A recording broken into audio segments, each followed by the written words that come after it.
ایک 2 روزہ کانفرنس ہو رہی تھی اسلام آباد میں جو اختتام پذیر ہو گئی ہے, اس کو گرینڈ اپوزیشن الائنس کا نام دیا گیا تھا, لیکن بڑی ایک ہومیوپیتھک سی الائنس نظر آئی. Grand opposition alliance GOA Goa. میں بہت سارے نام,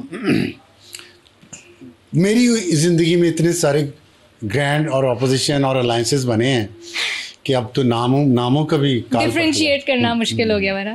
اچھا, آپ اس کو کیسے دیکھ رہے ہیں؟ یہ بہت روٹین ایکسرسائز لگی آپ کو؟ کیونکہ باتیں میرے خیال میں ساری وہی ہوئیں جو ہم بہت عرصے سے سنتے آ رہے ہیں. الیکشن میں ریگنگ ہوئی, یہ ہوا, وہ ہوا, یہ ادارے ذمہ دار ہیں, مل کے بیٹھے ہیں, یہ کریں وہ کریں, رولز ڈیفائن کریں. اور اعلامیہ بھی آیا تو اس میں بھی کوئی ایسی ایز سچ کوئی چیز نہیں ہے کہ تحریک چلے گی یا کچھ ہوئے گا. How do you see all of this? تحریک is not the end of the world اور not should be the objective. یہ تحریکیں جتنے بھی ہیں نا, آپ لوگوں کو گمراہ کرتے ہیں, آپ کی جنریشن کو. آپ نے کہا نا کہ یہ مجھے بالکل روٹین لگا. 2 بدقسمتیاں مجھے آج محسوس ہوئی ہیں ذاتی. میں اپنی بات اگر کروں اور میں اپنے دل کی بات کرنا چاہتا ہوں, جو سب کچھ فیل ہو, اس میں کوئی میری سیاسی رائے نہیں ہے, میں کس طرف ہوں کس طرف نہیں ہوں. 2 بدقسمتیاں, یہ 2 سمجھ لیں ٹریجڈی جو ہے مجھے آج محسوس ہوئی. ایک تو میری اپنی جنریشن کی ہے کہ میں کبھی یہ چیزیں تاریخ کی کتابوں میں پڑھا کرتا تھا, ایسے ہوا ایوب خان کے دور میں, ایسے ہوا لیاقت علی خان کے دور میں, ایسے فلاں یہ خان کے دور میں. پھر میں نے خود تاریخ بنتے دیکھی, ہوش سنبھالی تو ضیاء الحق کے دور سے اور آج تک, تو مجھے لگا وہیں پھنسے ہوئے ہیں. جو پہلے تاریخ کی کتابوں میں پڑھتے تھے آج بھی وہی ہوتے دیکھ رہا ہوں. جو خود آنکھوں سے ہوتے دیکھا پچھلے 50 سال میں 40 سال میں, وہ آج وہی ہو رہا ہے پھر. اور صرف فرق یہ پڑا ہے کہ پہلے ان لوگوں, یہ جو لیڈرشپ آپ کو نظر آ رہی ہے, یہ جو گرینڈ اپوزیشن الائنس اور جو تحریک چلانے والے ہیں, پہلے ان کے باپ تحریک چلایا کرتے تھے, پھر ان کے باپ تحریکیں چلایا کرتے. مطلب دادا نے تحریکیں چلانا شروع کی, پھر باپ نے چلائیں, پھر پوتے چلا رہے ہیں اب تحریکیں.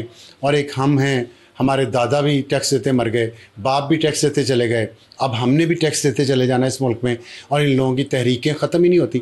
منافق ترین کلاس ہے. سوری اگر میرے الفاظ آپ کو برے لگیں, لیکن تھوڑا مجھے شاید غصہ بھی آیا ہوا ہے, حالانکہ موسم غصے والا نہیں ہے.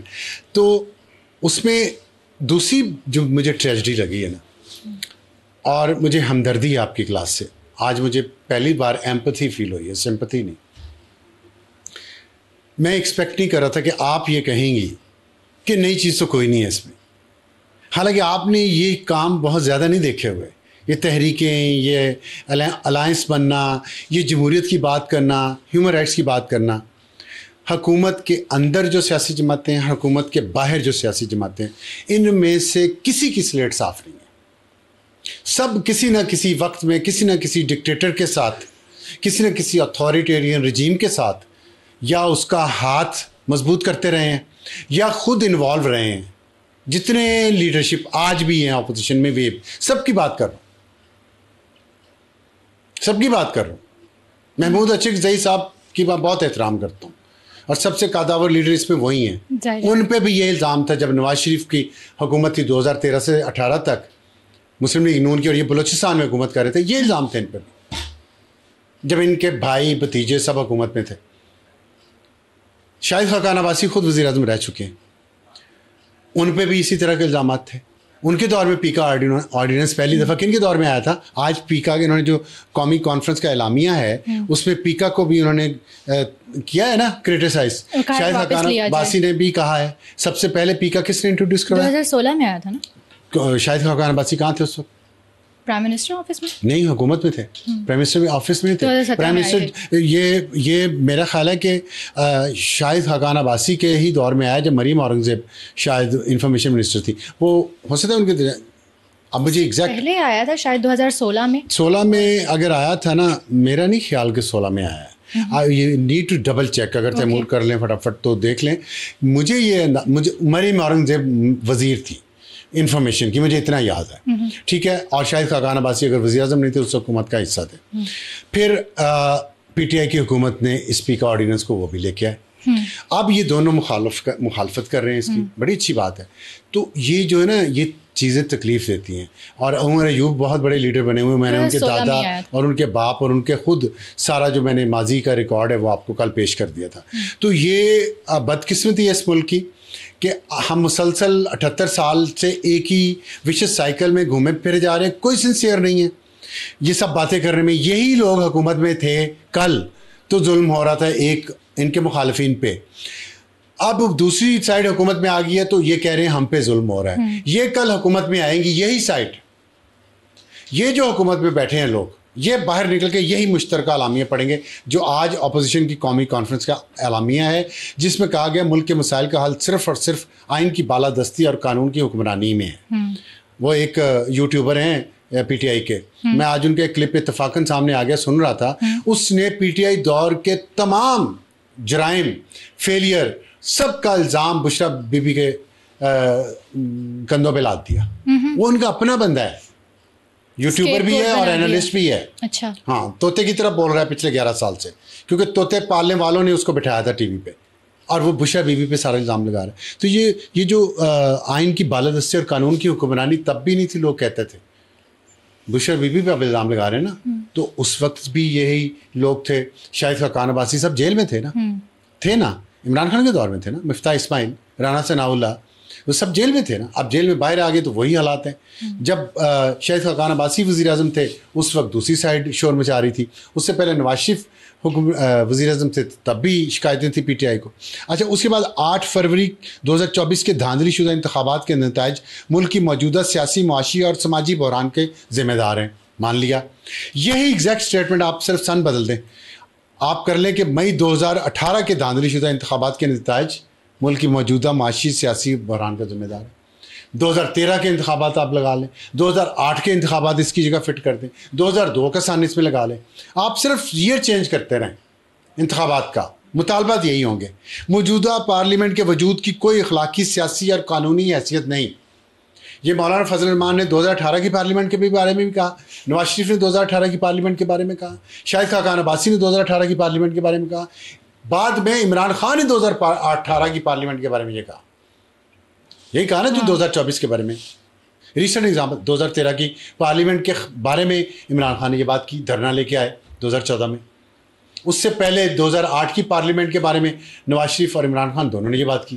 تو آگے آ جائیں. اگلا ہے کہ ہم آئین کی روح سے متصادم تمام ترامین کو ختم کرنے کا مطالبہ کرتے ہیں. آپ یہ سمجھ لیں کہ آپ یہاں پہ عمران خان وزیر اعظم ہو, یہ اپوزیشن یہ بات نہیں کرتی تھی. انسانی حقوق کی بے دریغ پامالی ملک میں قانون کی حکمرانی کی مکمل نفی ہے. اس غیر نمائندہ حکومت کی فسطائیت کی واضح دلیل ہے. کیا یہ بات فاشسٹ حکمران تو عمران خان کو نہیں کہتے تھے؟ نہیں, پریڈیٹر آف پریس فریڈم کا خطاب عمران خان کو انٹرنیشنل آرگنائزیشن نے نہیں دیا.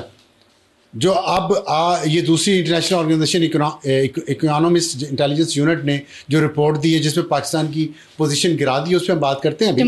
تو ایک انٹرنیشنل آرگنائزیشن تھی وہ پچھلی حکومت کو اکیوز کر رہی تھی عمران خان کی, اب ایک اور انٹرنیشنل آرگنائزیشن ہے وہ اس حکومت کو. تو ہم ہر دفعہ اندرونی بیرونی طور پہ تنقید, غلطیاں, کوتاہیاں ہمیں بتائی جا رہی ہوتی ہیں. ہم ٹھیک نہیں کر پا رہے, آپ کرنا نہیں چاہتے. پستا کون ہے؟ عوام اور ملک. یہ رولنگ کلاس نہیں پستی. اب اگلی دیکھ لیں اس کا اعلامیہ جو ہے, ہمارا آئین کسی پاکستانی شہری کو سیاسی سرگرمی میں حصہ لینے کے لیے ہراساں, گرفتار یا جیل میں ڈالنے کی اجازت نہیں دیتا. تمام سیاسی اسیروں کو فوری طور پر رہا کیا جائے. آپ سمجھے, اندازہ کریں عمران خان وزیر اعظم ہو, یہ بات اس وقت کہی گئی تھی کہ نہیں کہی گئی تھی؟ کیا رانا ثناء اللہ جیل میں نہیں تھے؟ شاہد خاقان عباسی جیل میں نہیں تھے؟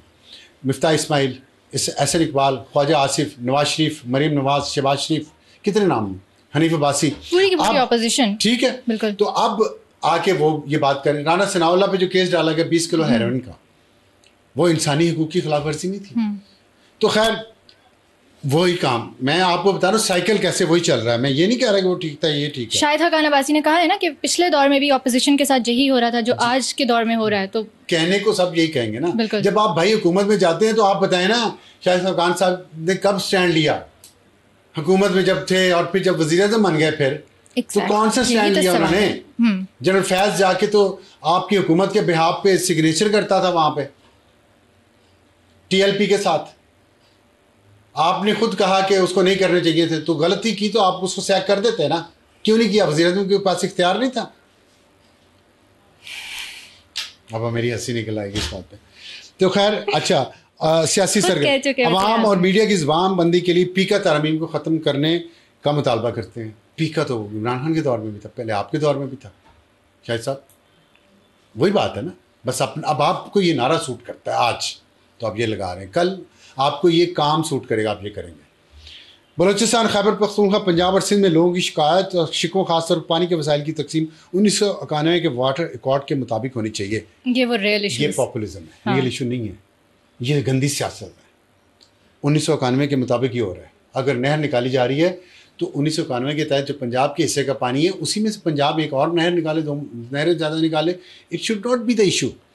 ایشو یہ ہے کہ کیا پنجاب اپنے حصے سے زیادہ پانی لے رہا ہے یا اتنا لے رہا ہے, یا سندھ کو کم مل رہا ہے, یا سندھ کو کم مل رہا ہے. اگر پانی کم آ گیا تو سب کو کم ہو جائے گا نا. کیا پنجاب اپنے حصے سے زیادہ پانی لے کے نہر نکال رہا ہے تو غلط ہے. یہ بتایا شاہد خاقان نے, محمود اشرف نے یہ بتایا. بس پنجابی کے خلاف نفرت پیدا کرو, پنجابی کے خلاف. پنجابی رولنگ ایلیٹ نہیں, یہ رولنگ ایلیٹ ہے جن کے میں نام لے رہا ہوں. پنجاب کی جتنی لیڈرشپ ہے سب رولنگ ایلیٹ ہے. خود سیاست میں, ان کے باپ سیاست میں, ان کے دادے سیاست میں. گالی پنجابی عام کو پڑے گی, رولنگ ایلیٹ کو کچھ نہیں ہوگا. چاہے وہ عمران خان ہو, شریف فیملی ہو, یہ شاہد خاقان عباسی ہو, عمر ایوب ہو, گالی پنجابی کو نکالنا فیشن ہے. محمود اشرف صاحب ہو, ان کے والد صاحب کو 14 سال قید کی سزا, ان کے والد صاحب کی ڈیتھ ایک پختون ایوب خان کے دور میں ہوئی نا. گالی پنجاب کو آج تک نکالتے ہیں, بتائیں مجھے کیوں؟ اکبر بگٹی کو جب مارا گیا, صدر پنجابی نہیں تھا, وزیر اعظم پنجابی نہیں تھا, آرمی چیف پنجابی نہیں تھا, chairman joint chief of staff Punjabi نہیں تھا, گورنر بلوچستان پنجابی نہیں تھا, وزیر اعلیٰ بلوچستان پنجابی نہیں تھا, کور کمانڈر بلوچستان پنجابی نہیں تھا. گالی کس کو پڑ رہی ہے آج تک؟ پنجابی کو. کیونکہ یہ عمر ایوب جیسے لوگ ہیں, یہ کہتے ہیں ماہرنگ بلوچ کو تو ہم لے کے آئیں گے. اس وقت سپورٹ کرتے نا ماہرنگ بلوچ کو, اس وقت سپورٹ کرتے نا اکبر بگٹی کو. اس وقت تو آپ پرویز مشرف کی گود میں بیٹھے ہوئے تھے. تو بس یہ آسان ہے, عام پنجابی کو گالی نکلواؤ اور اپنا الو سیدھا کرو. اصل جہاں پہ مسئلہ ہے, جو رولنگ ایلیٹ ہے, جس میں پختون بھی ہیں, پنجابی بھی ہے, سندھی بھی ہے, اردو اسپیکنگ بھی ہے, بلوچ بھی ہے, اس پہ بات نہ کرو. ان کا آپس میں کٹ ہے, عوام مرنے کے لیے. اب میں وہ سیزن دیکھ رہا تھا 0 ڈے, آپ بھی دیکھیے گا, نیٹ فلکس پہ آیا, بہت اچھا ہے. اس میں آپ دیکھیں رولنگ ایلیٹ کے انٹرسٹ اندر سے کیسے جڑے ہوتے ہیں. امریکہ کی وہ سٹوری ہے, اب ظاہر خیالی سٹوری ہے لیکن کہیں نہ کہیں کچھ سچ ہوتا ہے.